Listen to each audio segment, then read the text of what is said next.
ganda ng panahon. Buti wala nang ano ngayon, bagyo. Sana magtuloy-tuloy na to hanggang December. Nagmamadali na yung boss. Sabado pero parang yung pagdadrive ng ibang tao parang ano eh, parang pang Lunes eh, parang rush hour lagi eh. Tayo, chill lang tayo kahit may pasok tayo ngayon.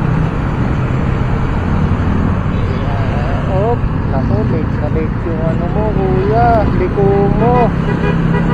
Huwag ganyan.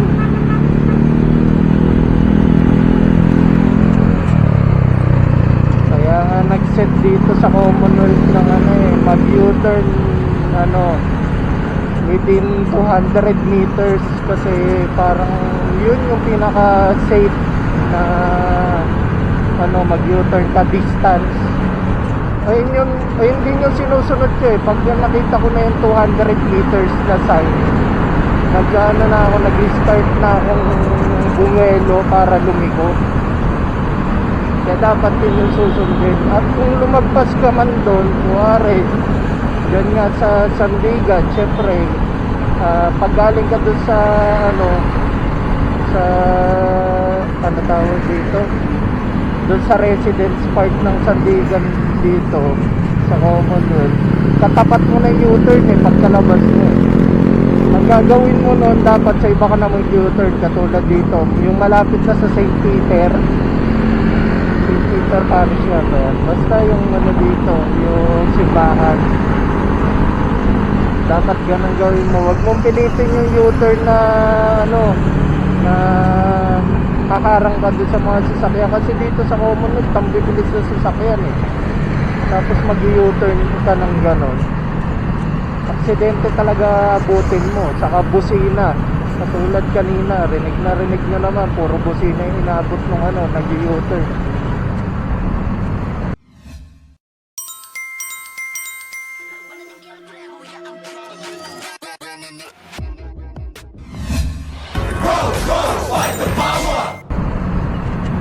Ay, malapit na mag Halloween. Hindi ko nga alam kung saan tayo pupunta ng Halloween eh. Kasi yung mga ano namin, dadalawin namin, nasa ano lahat, nasa probinsya. Eh hindi ko pa sure kung uuwi ako ng probinsya. Kasi nga syempre pag umuwi ka, gastos. Kaya parang ayoko eh. Saka ayun, yung pagod pa, di ba?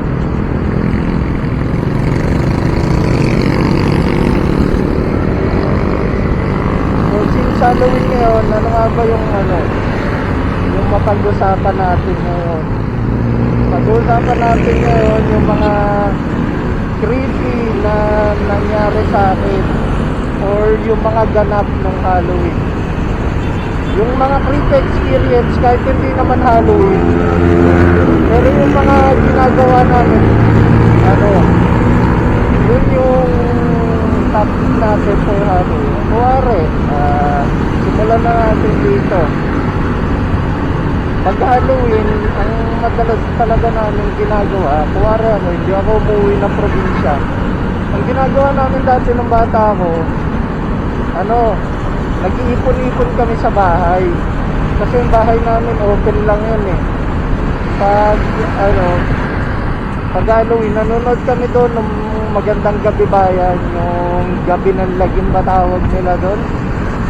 Yun, nanonood kami noon nung bata kami.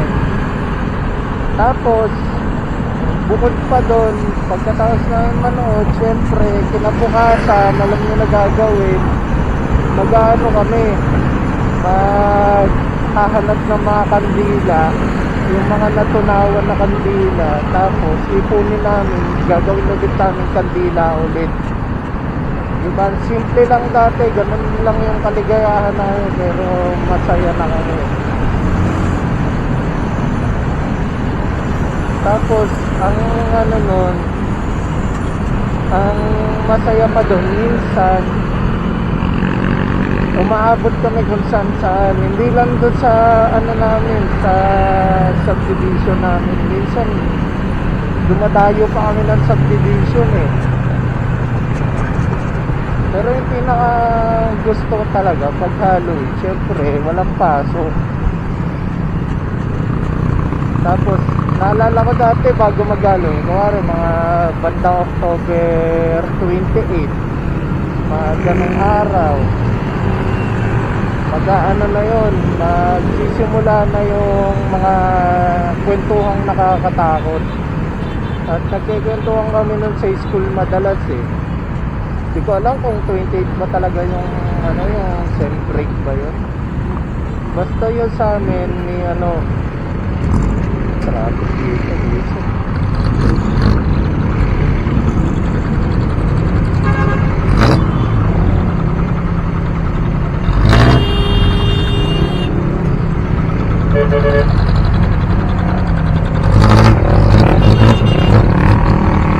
Itong bus na to, dito na talaga nag-ito eh.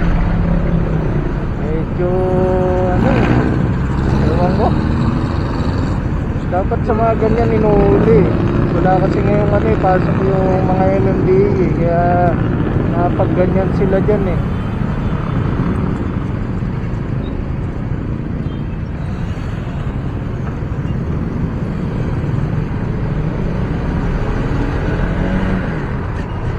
So yun, mabalik tayo sa kwento. Kami pag ano, pag mag-Halloween na, yung last day ng pasok, ang mangyayari nun, may magdadala na ng ano, ng Philippine Ghost Story na libro. Uso dati yun nung kabataan ko.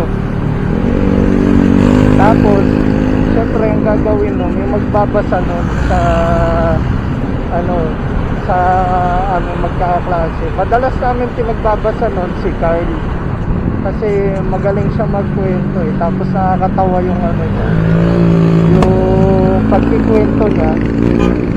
Minsan nga pag English yung kwento doon sa Philippine Ghost Story, tinatranslate niya pa, tinatagalog niya yung mga ibang words para maintindihan namin. Ganun lang yung ano, kaligayahan namin. Tapos dati syempre dahil usong CD at ano, VCD, pati VHS, nung time ko may VHS pa. Ayun, nag-ano kami, nagre-renta kami. Tapos nanonood kami kung saan available yung ano, kung saan kami pwedeng manood na bahay. Tapos yun, ganun lang umiikot yung ano namin, yung Halloween. Pag nandyan ako sa ano, sa Bulacan. Pero ano, pag wala ako sa Bulacan, kung kuwari umuwi ako ng probinsya, ang ano naman, ang ginagawa naman namin pag Halloween, pumupunta kami syempre doon sa dadalawin namin. Tapos naalala ko, unang punta ko doon, sa bagay, ilang beses ba ako nakapunta rin ng Halloween? Parang dalawa lang yata. Yung una, yun yung pinaka hindi ko makalimutan kasi ano kami nun, yun yung first time ko makapunta sa sementeryo ng ano, ng Quezon, dun sa lugar namin doon. And syempre, ang ganda pala nung ano doon, nung ano namin doon, yung sementeryo yung pinupuntahan. Kasi yung pinaglilibingan nung ano namin, nung kamag-anak namin, ano, condominium type. Ay, condominium type ba tawag yun? Basta parang ano, may bahay siyang physical, parang may bahay talaga, tapos may gate. Pwede ka mag-stay, tapos may ano pa yun, may rooftop pa yun eh. So ayun, buong araw kami nandun. Tapos may uuwi lang para kumuha ng pagkain. Tapos kaming mga hindi pa ganun katanda noon, nung time na yun, syempre bata pa kami dati, nag-ano kami, naglilibot-libot kami, naghahanap kami ng mga kandila. And syempre masaya na kami doon. Tapos syempre, pag tapos ng Halloween, may ilang araw pa akong nag-stay sa probinsya. Ang ginagawa naman namin, nag-ano kami, naglilibot kami sa probinsya kasi ang ganda talaga din sa probinsya namin. Alam niyo yung ano, para siyang ano, makaluma na modern, parang gano'n. Urbanized na yung ano, yung province namin. And marami ka na magagalaan, pero may mga museum na ano doon, na ano, luma pa rin yung itsura. Basta ang ganda talaga niya, hindi ko ma-explain eh. Siguro ano, mag-post na lang ako dito na recordings ko sa ano, sa Google Map para makita niyo yung itsura ng lugar namin. Basta ang ganda talaga doon. Ayun yung masasabi ko. Hindi siya mako-compare sa Bigas, pero may mga ano doon, may mga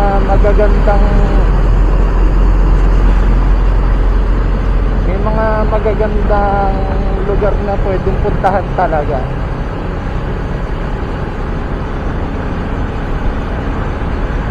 Tapos yung second punta ko doon na ang pinuntahan namin ay talagang dumalaw kami. Ano na yun, medyo matanda na ako eh. Tapos doon ko nalaman na ano, na malapit lang pala sa amin yung sementeryo. Kasi nung bata ako, feeling ko layo-layo sa amin eh. Pero nung tumanda ako, na ano kung pwede palang lakarin. Kasi nilakad namin lang nung pumunta kami. Pero dati kasi, nagta-tricycle kami pag pupunta kami doon.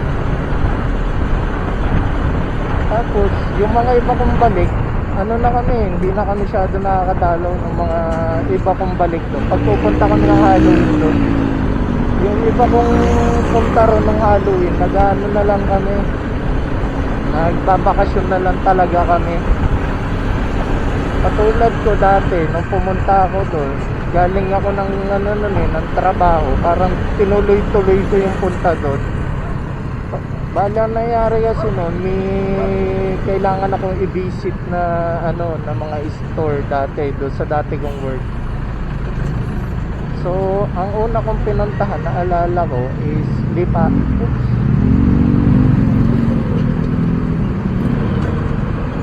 Ang naalala ko, una kong pinuntahan noon is Lipa, Batangas. Tapos, pagpunta ko sa Lipa, ano naman ako, Calamba, Laguna.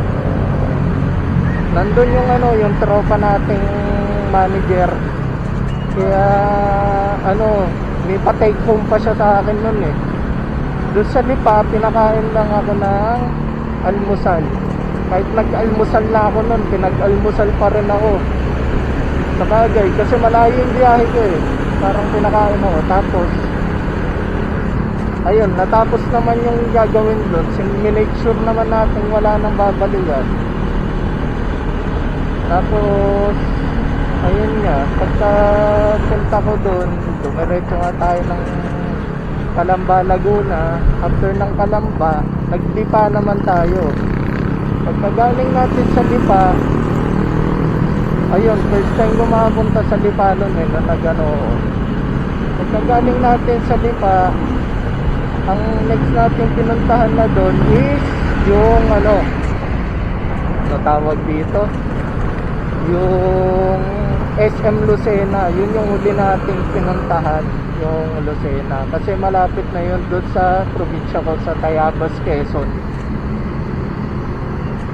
Tapos pagkatapos kong mag sa Lucena, natapos na yung mga ginagawa natin, inabot niya ako ng gabi doon eh. Napansin ko nung pauwi na kami, ang ganda sa Lucena, meron dati ako doon na tsempuhan na may mga grupo ng mga kabataan ba yan? Hindi ko rin sure eh, pero mas bata sa akin.